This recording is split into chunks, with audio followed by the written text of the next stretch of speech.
ವ್ಯವಸ್ಥೆಯನ್ನು ಮಾಡಿರುತ್ತಾರೆ. ಮಮತಾರವರಿಗೆ ಹುಟ್ಟುಹಬ್ಬದ ಶುಭಾಶಯಗಳು. ದೇವರು ನಿಮಗೆ ಆರೋಗ್ಯ ಆಯಸ್ಸು ಸಂಪತ್ತು ಕೊಟ್ಟು ಕಾಪಾಡಲಿ. ಇದಕ್ಕಿಂತ ಮೊದಲು ಸಹ ಅವರು ವಿದ್ಯಾರ್ಥಿಗಳ ಜೊತೆ ನಮ್ಮ ಆಶ್ರಮಕ್ಕೆ ಭೇಟಿ ನೀಡಿದ್ದಾರೆ. ಇವತ್ತು ಅವರ ಜನ್ಮದಿನವನ್ನು ನಮ್ಮ ಆಶ್ರಮ ವಾಸಿಗಳ ಜೊತೆ ಆಚರಿಸಿದ್ದಾರೆ. ನಮ್ಮ ಆಶ್ರಮವಾಸಿಗಳ ಆಶೀರ್ವಾದ ಸದಾ ನಿಮ್ಮ ಮೇಲೆ ಇರಲಿ ಎಂದು ನಾವೆಲ್ಲರೂ ಆಶ್ರಮವಾಸಿಗಳು ದೇವರಲ್ಲಿ ಪ್ರಾರ್ಥಿಸುತ್ತೇವೆ. ನಿಮ್ಮ ಕುಟುಂಬದವರಿಗೂ ತುಂಬ ಹೃದಯದ ಧನ್ಯವಾದಗಳು.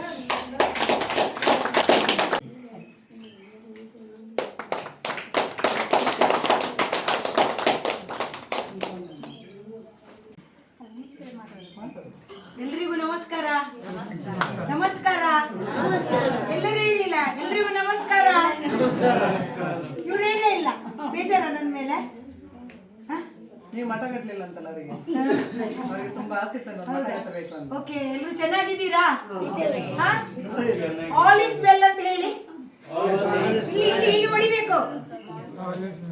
ಐ ಆಮ್ ಹ್ಯಾಪಿ ಅಂತ ಹೇಳಿ. I am happy. I am healthy. I am healthy. ನಿಮ್ಗೆ ನೀವು ಹೇಳ್ಬೇಕು ನಾನು ಆರೋಗ್ಯವಾಗಿದ್ದೇನೆ, ನಾನು ತುಂಬಾ ಪೀಸ್ಫುಲ್ ಆಗಿದ್ದೇನೆ ಹೇಳಿ. ಇವತ್ತು ನಾನು ಸುರಕ್ಷಾ ಆಶ್ರಮಕ್ಕೆ ಮೇಡಮ್ನವರು 1-2 ತಿಂಗಳ ಹಿಂದೆ ಬನ್ನಿ ಇಲ್ಲಿ ಸ್ವಲ್ಪ ಪ್ರಾಣಾಯಾಮ ಯೋಗದ ಕ್ಲಾಸಸ್ ಅನ್ನೆಲ್ಲ ಮಾಡುವ ಅಂತ ಕೇಳಿದ್ರು. ಆ ಸಮಯದಲ್ಲಿ ಸ್ವಲ್ಪ ಸಮಯ ಕೂಡಿ ಬರಲಿಲ್ಲ. ಬಟ್ ಸರ್ಕಾರದ ವತಿಯಿಂದ ನನಗೆ ಆ ಡಿಫ್ರೆಂಟ್ ಡಿಸೇಬಲ್ಡ್ ಜನರಿಗೆ ಯಾವ ರೀತಿಯಲ್ಲಿ ಟ್ರೈನಿಂಗ್ ಕೊಡಬೇಕು ಅಂತ ನಾವು ಶಾಲೆ ಒಳಗಡೆ ನನಗೆ ಸರ್ಕಾರ ಭಾಳಷ್ಟು ತರಬೇತಿಯನ್ನು ಕೊಟ್ಟಿದೆ. ಡೌನ್ ಸಿಂಡ್ರೋಮ್ಗಳಿಗೆ, ಡೈಪ್ಲೀಜಿಯಾದವರಿಗೆ, ನ್ಯೂಪ್ಲೀಜಿಯಾದವರಿಗೆ, ಬೇರೆ ಬೇರೆ ಡಿಸಬಿಲಿಟಿ ಅವರಿಗೆ ಯಾವ ರೀತಿ ಮಾಡಬೇಕು ಹೇಳಿ. ಸೊ ನಿಮಗೆ ಬೇಗ ನೀವೆಲ್ಲ ಹುಷಾರಾಗಬೇಕು, ನಿಮ್ಮ ಮನೆಗಳಿಗೆ ನೀವು ಹೋಗುವ ಹಾಗೆ ಆಗಬೇಕು. ಅದಷ್ಟೇ ನನ್ನ ಪ್ರಾರ್ಥನೆ. ನಿಮಗೆ ಅನುಕಂಪ ಅಲ್ಲ, ಅವಕಾಶ ಕೊಡಬೇಕು ಅಂತ ಅಲ್ವಾ? ಸರಿಯಲ್ಲ? ಚಾನ್ಸ್ ಕೊಡಬೇಕು. ಆದರೆ ನಾನು ಎಣಿಸ್ತೇನೆ ನಾನು ಪೂರ್ತಿ ಕಣ್ಣಿಲ್ಲದಿದ್ದವರ ಶಾಲೆಗಳಿಗೆ 3 ತಿಂಗಳು ನನ್ನ ಟ್ರೈನಿಂಗ್ ನಡೀತಿತ್ತು ಕೆಂಪನಹಳ್ಳಿ, ಚಿಕ್ಕಮಗಳೂರಿನಲ್ಲಿ.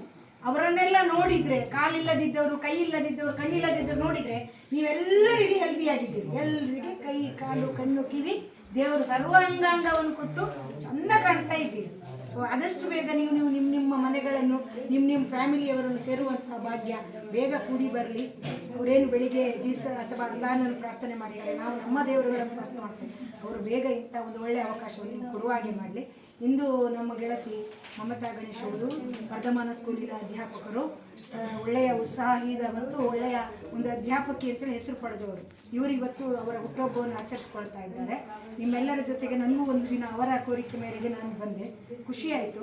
ಏಪ್ರಿಲ್ 12 ತಾರೀಕಿಗೆ ನನ್ನ ಮಗನ ಮದುವೆ ಆದ ನಂತರ ನಾನು ಒಂದಿನ ಬಂದಿಲ್ಲಿ ಊಟವನ್ನು ಕೊಡ್ತೇನೆ ನಿಮಗೆ ಹೋಗ್ಬೋದು ಅಂತೇಳಿ ನಾನು ಏಪ್ರಿಲ್ 12 ತಾರೀಕಿಗೆ ಮದುವೆಗೆ ನೀವೆಲ್ಲರೂ ಬರಬೇಕು. ಹರಿಕಂಡಿಗೆ ಸಭಾಭವನದಲ್ಲಿ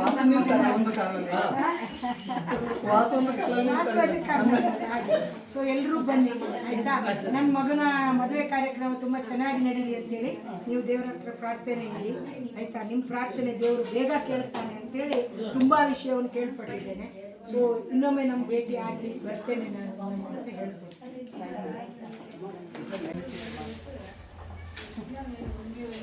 ಪ್ರತಿ ಸಲ ಬಂದಾಗ ಹೇಳುವಂಥದ್ದು ಒಂದೇ ಮಾತು ಏನಪ್ಪ ಅಂತ ಹೇಳಿದ್ರೆ, ಈಗ ಆಸ್ ಒಂದು ಟೀಚರ್ ಆಗಿ ನಾನು ಹೇಗಿರ್ತೇನೆ ಅಂತ ಹೇಳಿದ್ರೆ, ಒಂದು ಕ್ಲಾಸ್ಗೆ ಹೋಗುವಾಗ ಒಂದೊಂದು ಕ್ಲಾಸಲ್ಲಿ ಒಂದೊಂದು ವಯೋಮಾನದ ವಯಸ್ಸಿನ ಮಕ್ಕಳು ಇರ್ತಾರೆ.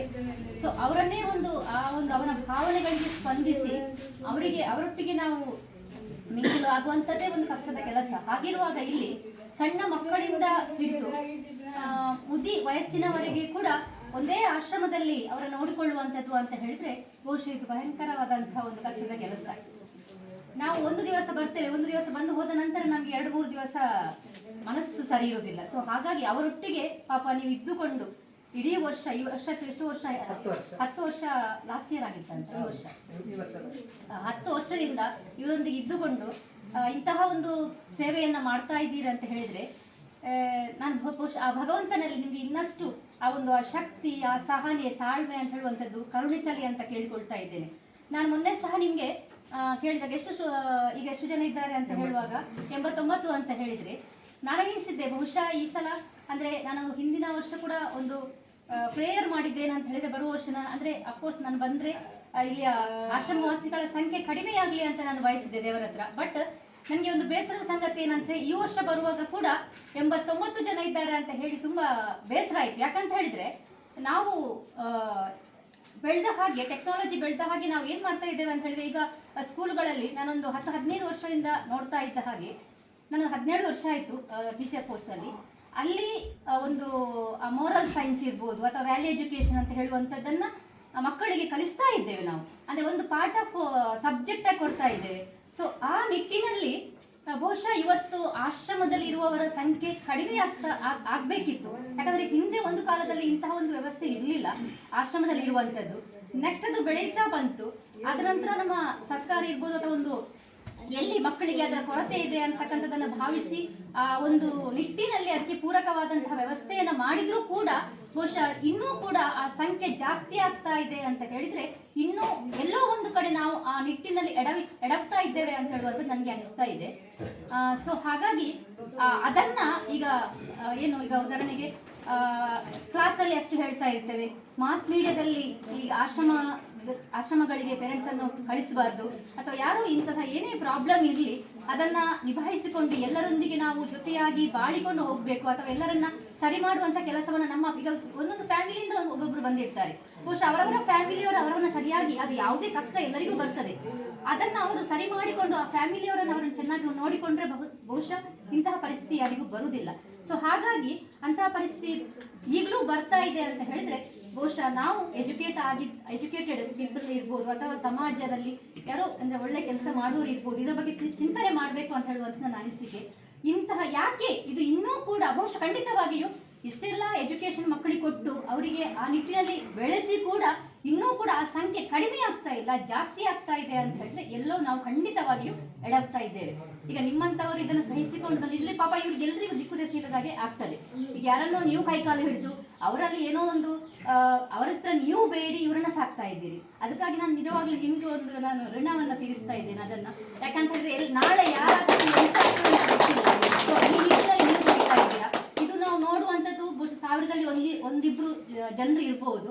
ಸೊ ಹಾಗಾಗಿ ಮತ್ತೊಂದು ನಾನು ಈ ವರ್ಷವೂ ಕೂಡ ಬೇಡ್ತಾ ಇದ್ದೇನೆ ದೇವರ ಹತ್ರ.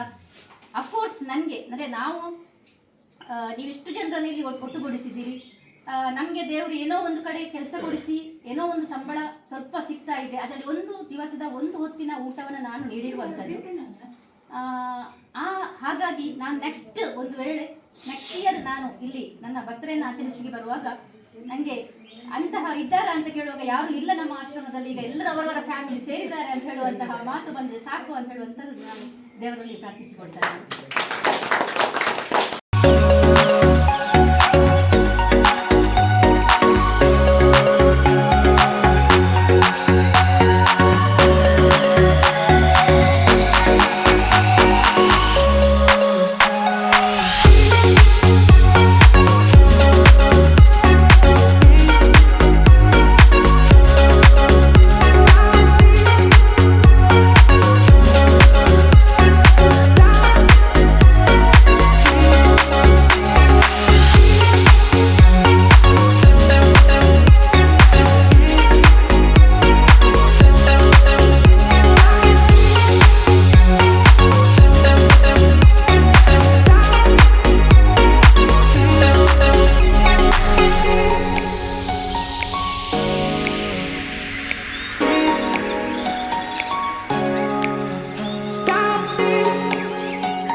ಮಮತಾ ಅವರಿಗೆ ಹುಟ್ಟುಹಬ್ಬದ ಶುಭಾಶಯಗಳು.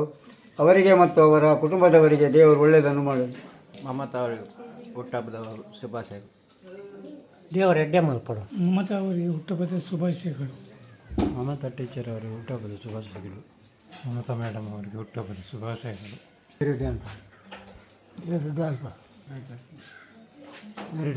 ಮಮತಾ ಅವರಿಗೆ ಹುಟ್ಟುಹಬ್ಬದ ಶುಭಾಶಯಗಳು. ದೇವರು ಒಳ್ಳೆಯದು ಮಾಡಬೇಕು. ಮಮತಾ ಟೀಚರ್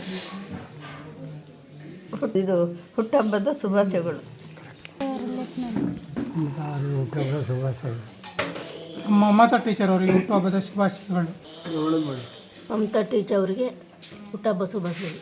ಮಮತಾ ಟೀಚರ್ಗೆ ಹುಟ್ಟುಹಬ್ಬದ ಶುಭಾಶಯಗಳು. ಉಮಾ ಟೀಚರ್ ಗಾರಿಗೆ ಶುಭಾಶಯಗಳು. ಟೀಚರ್ಗೆ ಹುಟ್ಟುಹಬ್ಬದ ಶುಭಾಶಯಗಳು. ಮಮತಾ ಟೀಚರ್ ಅವರಿಗೆ ಹುಟ್ಟುಹಬ್ಬದ ಶುಭಾಶಯಗಳು. ದೇವರ ಆರೋಗ್ಯ ಕೊಟ್ಟು ಕಾಪಾಡಲಿ. ಮಮತಾ ಟೀಚರ್ಗೆ ಹುಟ್ಟುಹಬ್ಬದ ಶುಭಾಶಯಗಳು. ಮಮತಾ ಟೀಚರಿಗೆ ಹುಟ್ಟುಹಬ್ಬದ ಶುಭಾಶಯಗಳು. ಮಮತಾ ಟೀಚರ್ ಅವರಿಗೆ ಹುಟ್ಟುಹಬ್ಬದ ಶುಭಾಶಯಗಳು. ಮಮತಾ ಟೀಚರ್ ಅವರಿಗೆ ಹುಟ್ಟುಹಬ್ಬದ ಶುಭಾಶಯಗಳು. ಮಮತಾ ಟೀಚರ್ ಅವರಿಗೆ ಹುಟ್ಟುಹಬ್ಬದ ಶುಭಾಶಯಗಳು. ಮಮತಾ ಟೀಚರ್ ಅವರ ಹುಟ್ಟುಹಬ್ಬದ ಶುಭಾಶಯಗಳು. ಮಮತಾ ಮೇಡಮ್ ಕೋ ಭಗವಾನ್ ಖುಷ್ ರखे. ಮಮತಾ ಟೀಚರ್ ಇವರ ಹುಟ್ಟುಹಬ್ಬದ ಶುಭಾಶಯಗಳು. ಮಮತಾ ಟೀಚರ್ ಅವರಿಗೆ ಹುಟ್ಟುಹಬ್ಬದ ಶುಭಾಶಯಗಳು.